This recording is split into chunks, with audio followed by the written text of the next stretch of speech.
Time था 13 मई 2015 का, जब श्रीलंका के पुनगुट्टू द्वीप पर बसे हुए एक छोटे से गांव में एक लड़की सुबह जल्दी उठकर अपने घर के काम को कर रही थी, क्योंकि ये इनके गांव के पास में ही मौजूद एक स्कूल में पढ़ने के लिए जाया करती थी। और ये थी 15 साल की विद्या। उसका हर रोज का ये रूटीन हुआ करता था कि सुबह सुबह सबसे पहले जल्दी उठकर अपने माँ की वो मदद किया करती थी अपने घर का काम करवाने में, ताकि उसके स्कूल में जा लेने के बाद उसकी माँ को पीछे से घर का सारा काम अकेले ना करना पड़े, क्योंकि सारा काम अगर उसकी माँ अकेले करती है तो वो अकेले काम करती करती थक जाएगी। और विद्या ऐसा नहीं चाहती थी, जिसके चलते वो थोड़ा जल्दी उठ जाया करती थी और उसके बाद जल्दी जल्दी अपनी माँ की मदद करवाती उनका काम निपटवाने में। और उसके बाद जल्द से जल्द नहा धो लेने के बाद अपने स्कूल वो चली जाया करती थी। इसका हर रोज का यही रूटीन था कि अपना घर का काम निपटा लेने के बाद इनके गांव की एक और लड़की ऐसी थी जो कि उसी स्कूल में जाया करती थी। ये दोनों के दोनों अपनी साइकिल उठाती और उसके बाद स्कूल चली जाया करती थी। विद्या पढ़ने लिखने में बहुत ज्यादा होशियार थी। उसके माता पिता का ये कहना था कि वो बड़ी होकर एक टीचर बनना चाहती थी और इसके लिए वो मन लगाकर पढ़ाई भी किया करती थी। और आम दिनों की तरह 13 तारीख को भी वो जल्दी उठ जाती है। उसके बाद जो भी नॉर्मली उसे अपने घर का काम करना हुआ करता था, वो सारा ही काम कर लेने के बाद नहा धोकर वो तैयार हो जाती है। और खासकर इस दिन वो काफी ज्यादा एक्साइटेड थी, क्योंकि इस दिन इसका एग्जाम होने वाला था। बाकी सारे इसके एग्जाम हो चुके थे, आखिरी एग्जाम इसका था जिसके लिए कि उसने काफी अच्छी पढ़ाई भी कर रखी थी। तो उसके दिमाग में यही बात चल रही थी अपने काम को निपटाते हुए कि कौन कौन सा क्वेश्चन आ सकता है, उसने कितनी प्रिपरेशन उसकी कर रखी है। और नॉर्मली यही सारी बातें सोचते सोचते जैसे ही वो स्कूल के लिए तैयार होती है तो अपनी उसी साथी का वो वेट करने लगती है, जो कि उसी स्कूल में उसके साथ पढ़ती है और जिसके साथ कि ये स्कूल जाया करती थी। तो काफी टाइम अब बीत चुका था, तो उसके दिमाग में ये सवाल आने लगता है कि आखिरकार वो लड़की कहाँ पर रह गई। एक ही गांव की ये दोनों थी और अपनी सहेली के घर पर जाने के बाद इसे पता चलता है कि इसकी सहेली को तो बहुत ज्यादा तेज बुखार हो चुका है और आज वो स्कूल नहीं जा पाएगी। तो अब विद्या को अकेले ही स्कूल जाना था। आज से पहले ये स्कूल कभी भी अकेली नहीं गई थी, क्योंकि जब भी इसकी ये सहेली बीमार हो जाया करती थी या फिर किन्हीं और कारणों के चलते इसे घर पर रहना पड़ जाता, तो विद्या का भाई निशांतनु उसे स्कूल छोड़ाया करता था। लेकिन जब उसने आकर अपनी माँ को बताई कि इस तरीके से उसकी दोस्त तो स्कूल नहीं जा रही है, तो उसकी माँ ने कहा कि तुम्हारा जो भाई है वो भी इस टाइम बाहर गया हुआ है और कोई अंदाजा नहीं कि वो वापस कब तक आने वाला है। तो अब विद्या अपने स्कूल के लिए लेट तो नहीं हो सकती थी, वैसे भी उसका एग्जाम था। तो उसने अपनी साइकिल उठाई और अपनी माँ को ये बात कहते हुए कि ज्यादा चिंता वो ना करे, हर रोज ही तो अपने स्कूल वो जाती है, आज कुछ नई बात नहीं है। ये बात बोलकर वो अपनी माँ को समझाते हुए कि वो ज्यादा चिंता ना करे, अकेले ही वो स्कूल बड़े ही आराम से जा सकती है, वो स्कूल के लिए निकल पड़ती है। उसके बाद दोपहर का टाइम हो चुका था, 2 बज चुके थे, 3 बज चुके थे, लेकिन अभी तक विद्या वापस अपने घर पर नहीं आई थी। अब उसकी माँ थोड़ी परेशान होने लगती है कि आज से पहले उनकी बेटी कभी भी अकेले स्कूल नहीं गई है, आज पहली बार वो गई थी और आज ही वो गायब हो गई है। आखिरकार अभी तक वो वापस घर पर क्यों नहीं आई है? इसी तरीके के बहुत सारे सवाल अब उसके दिमाग में घूम रहे थे। तो उसने अपने बेटे से ये बात कही कि जाकर वो उसकी बहन का पता लगाए कि अभी तक वो क्यों नहीं आई है। उसका भाई भी इस बात को लेकर परेशान था, तो वो वहीं पर उनके स्कूल में जा पहुंचता है। वहां पर मौजूद जो भी इस टाइम स्कूल का स्टाफ मौजूद था, उससे पूछना शुरू किया कि उसकी बहन अभी तक वापस घर पर नहीं आई है। लेकिन इसी दौरान उसे एक और शॉकिंग न्यूज मिलती है। उसे पता चलता है कि आज तो उसकी बहन स्कूल आई ही नहीं। तो उसने सारी ही बातें उन टीचर्स को बतानी शुरू की कि आज उसका एग्जाम था, उसे लेकर वो बहुत ज्यादा एक्साइटेड थी और वो अकेले ही कुछ इस तरीके से स्कूल में आई थी, क्योंकि उसके जो साथी थी वो बीमार थी और जो कुछ भी वो उन्हें बता सकता था वो सारी ही बातें बता लेने के बाद जल्द से जल्द वो वापस घर पर आता है। घर पर आकर उसने अपनी माँ को सारी ही बातें बताई कि उसके टीचर्स का तो ये कहना है कि वो आज स्कूल आए ही नहीं। तो उसकी माँ बहुत ज्यादा घबरा जाती है और उसके बाद अपने जो भी वहां पर घर कुनबे के लोग थे उन्हें जाकर वो बताने लगती है। अब तो पूरे ही गांव में उनके रिश्तेदार जो थे, उनके पड़ोसी जो थे, विद्या को ढूंढने के लिए फैल जाते हैं। लेकिन आसपास में किसी भी के भी घर पर इस टाइम विद्या उन्हें नहीं मिलती है। शाम को करीबन 6 बजे का टाइम हो चुका था।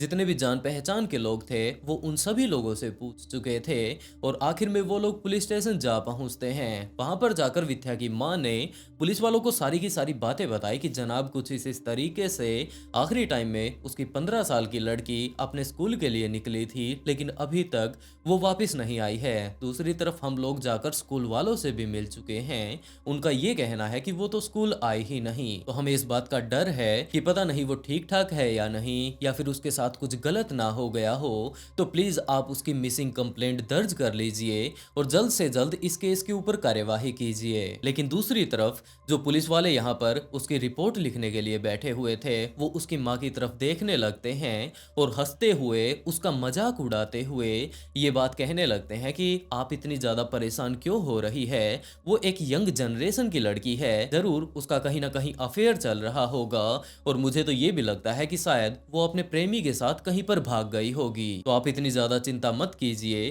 कुछ एक दिनों बाद या फिर सुबह होने तक वो दोनों ही लोग वापिस आ जाएंगे। विद्या की माँ इस टाइम बहुत ज्यादा घबरा चुकी थी। दूसरी तरफ पुलिस वाले भी उसका मजाक उड़ा रहे थे, तो उसे कुछ भी समझ नहीं आया। तो वो जाकर अपने गांव वालों से ही ये बात बताने लगती है। उसके गांव वाले अब इकट्ठा होकर इस थाने के जो सीनियर अधिकारी थे उनके पास जाते हैं और एक लेडी पुलिस ऑफिसर को जाकर उन्होंने सारी की सारी घटना के बारे में बताया, जिसके बाद करीबन रात को 9 साढ़े 9 बजे इसकी मिसिंग कंप्लेंट दर्ज की जाती है। लेकिन मिसिंग कंप्लेंट दर्ज तो कर ली गई थी, लेकिन पुलिस अभी भी कोई भी एक्शन नहीं ले रही थी। तो आखिर में इनके घर वालों ने ही ये डिसाइड किया कि इन्हें कोई ज्यादा खास फर्क नहीं पड़ रहा है, तो हमें ही अपनी बेटी को ढूंढना होगा। वो लोग सबसे पहले वापस गांव में आते हैं, गांव के सभी लोगों को इकट्ठा करते हैं और उनसे बैठकर बातें करने लगते हैं कि वो लोग उसे कहां कहां पर ढूंढ सकते हैं। यही सारी की सारी नॉर्मली बातें करके पूरा का पूरा गांव ही अब विद्या को ढूंढने के लिए निकल पड़ा था। लेकिन रात का टाइम था,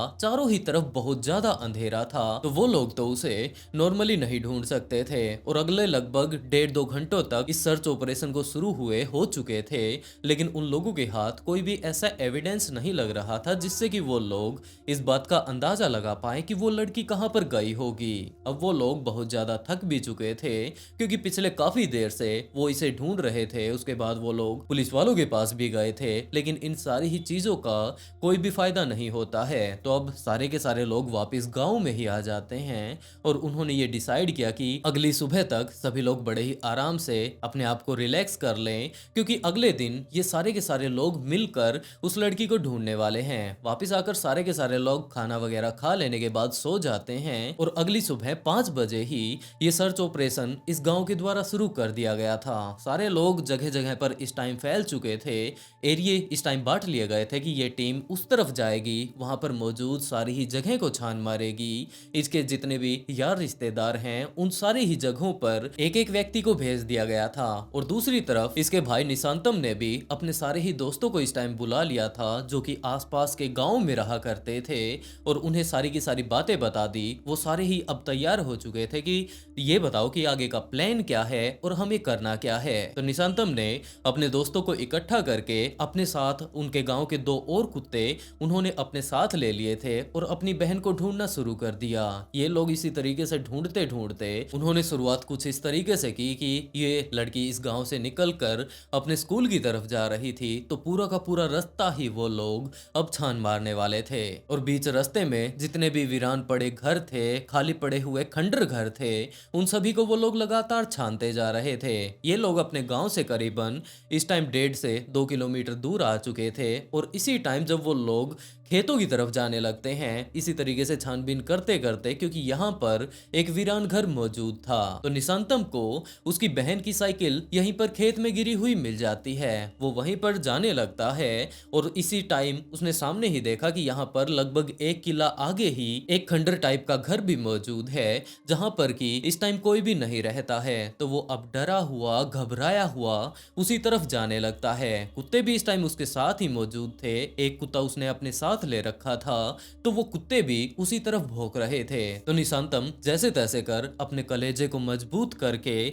उसी तरफ जाने लगता है। उसने उस पूरे ही घर को छान मारा, लेकिन वहां पर ऐसा कुछ भी नहीं था। लेकिन जैसे ही वो उस घर के पिछली तरफ जाता है, तो वहां पर उसे एक जूता दिखाई देता है, और ये किसी और का नहीं जबकि उसकी बहन का ही था। दरअसल इस घर के जस्ट पीछे ही कुछ एक ऐसे पेड़ों का झुंड था जो कि आसपास ही उगे हुए थे, और वो पेड़ एक झुंड बनाए हुए थे। काफी सारे यहाँ पर आसपास में रहने वाले छोटे बच्चों का ये दावा था कि यहाँ पर इस वीरान पड़े घर में भूत रहते हैं, और यही कारण था कि कोई भी वहां पर उस घर में नहीं जाया करता था। लेकिन जैसे ही यहाँ पर निशांतम पहुंचता है, अपनी बहन का उसने जूता यहाँ पर देखा, तो अब वो बहुत ज्यादा घबरा चुका था। और दूसरी तरफ जब उसने पेड़ों की तरफ देखना शुरू किया, तो उसका जो ये डर था वो उसके सामने ही आ जाता है, क्योंकि यहाँ पर कोई और नहीं जबकि निशांतम की बहन विद्या मौजूद थी, जिसके शरीर पर एक भी कपड़ा मौजूद नहीं था। उसके दोनों के दोनों हाथों को इस टाइम बांध दिया गया था, और काफी ज्यादा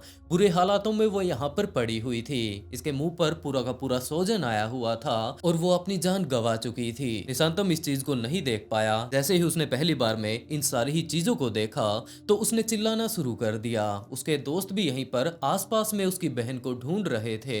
जैसे ही निशांतम चिल्लाना शुरू करता है, तो उसके सारे के सारे दोस्त उसके पास आ पहुंचते हैं, और उन्होंने आकर देखा कि इसकी बहन इस टाइम इन्हीं पेड़ों से बंधी हुई है। उसकी एक टांग को एक पेड़ से बांध दिया गया है। सबसे पहले रस्सी से उसे बांधा गया था, उसके बाद खींचने की उसे कोशिश की गई थी, और दोनों की दोनों टांगों को बिल्कुल ऑपोजिट खोलने की कोशिश की गई थी। इसके दोनों ही हाथ इसी की टाई के साथ बांध दिए गए थे।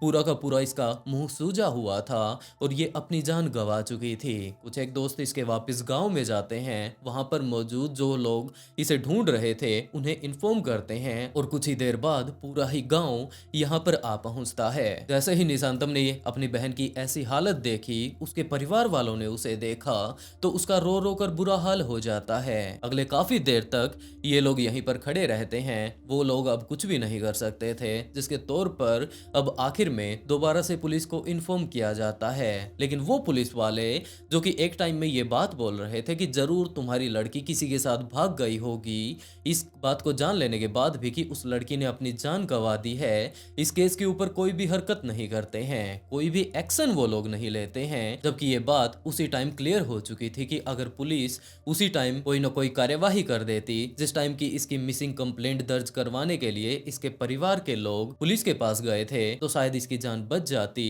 तो पुलिस ने ना तो उस टाइम कोई एक्शन लिया, और ना ही अब ले रही थी। और अब तो गांव वालों के अंदर हद से ज्यादा गुस्सा भर चुका था, जिसके चलते सीधा का सीधा हेडक्वार्टर में फोन किया जाता है, सिफारिशें लगवाई जाती हैं, और उसके बाद बड़े बड़े अधिकारी यहाँ पर इस क्राइम सीन पर आ पहुंचते हैं। सबसे पहले उन्होंने बॉडी अपने कब्जे में ली, उसका पोस्टमार्टम करवाने के लिए उसे भेज दिया जाता है। और दूसरी तरफ अब तो सोशल मीडिया पर भी ये बात बहुत ज्यादा फैल चुकी थी कि कुछ इस तरीके से एक लड़की अपनी जान गंवा चुकी है। 2 दिनों बाद ही इस केस के ऊपर इतना ज्यादा दबाव बढ़ चुका था कि पुलिस वाले अपनी कार्यवाही शुरू कर देते हैं, और इसकी सारी की सारी रिपोर्ट वगैरह बनवा लेने के बाद इसकी बॉडी इसके परिवार वालों को संभलवा दी जाती है। इसके अंतिम संस्कार में आखिरी टाइम में इसे श्रद्धांजलि देने के लिए हजारों लोग आए थे, और पुलिस के ऊपर जब लगातार दबाव बन रहा था, तो पुलिस ने जिस दिन की इसे श्रद्धांजलि दी जा रही थी, इसका अंतिम संस्कार किया जा रहा था, 3 लोगों को गिरफ्तार भी कर लिया। लेकिन जब उन 3 लोगों से पूछताछ की जाती है,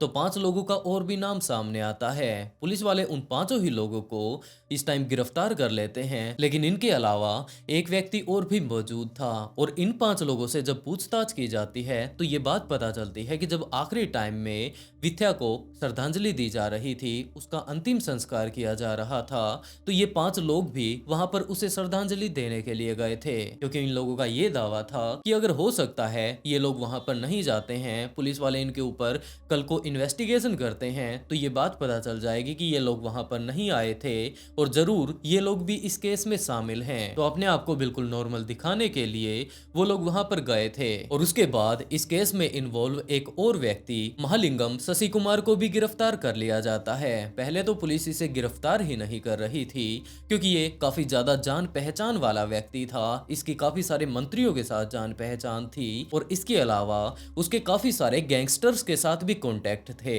तो पुलिस तो इसे गिरफ्तार कर नहीं रही रही थी, लेकिन इसके गांव के लोग यूं ही शांत नहीं बैठने वाले थे। वो लोग उसे पकड़ लेते हैं, काफी अच्छे से उसकी पहले तो मरम्मत करते हैं और आखिर में उसे एक खंबे से बांध दिया जाता है और पुलिस वालों को फोन करके ये बात बताई जाती है कि आप लोगों का जो ये असली दरिंदा है ये यहाँ पर बंधा हुआ है, प्लीज आप लोग इसे यहाँ से ले जाइए। पुलिस वहां पर जाती है, उसे खोलकर अपने साथ लेकर जाती है, लेकिन गांव वालों ने इसकी इतनी ज्यादा मरम्मत कर दी थी कि लगातार इसके शरीर से खून निकल रहा था। तो पहले तो इसे हॉस्पिटल ले जाया जाता है, वहां पर इसका इलाज करवाया जाता है और इलाज के बीच ही मौका पाकर ये वहां से भाग जाता है। लेकिन बाद में जब इसके ऊपर इन्वेस्टिगेशन होती है तो कुछ एक दिन तो लगते हैं, लेकिन ये दोबारा से पुलिस की गिरफ्त में आ जाता है। बीच बीच में काफी सारी ऐसी अफवाहें भी सामने आई थी कि इसकी काफी सारे माफियाओं के साथ संपर्क हैं और आखिरी टाइम में जो विद्या को इन लोगों ने इतना ज्यादा बेरहमी से मारा था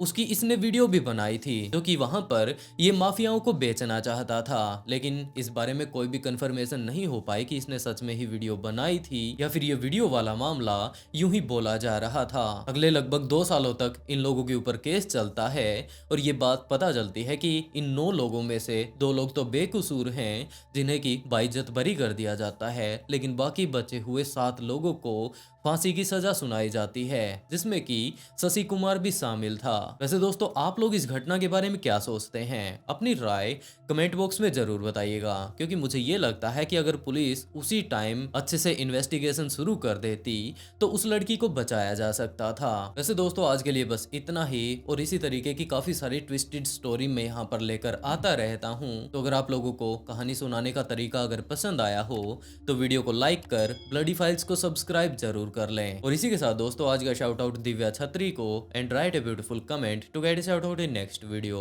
बहुत जल्द मिलते हैं एक और नए ट्विस्टेड केस के साथ।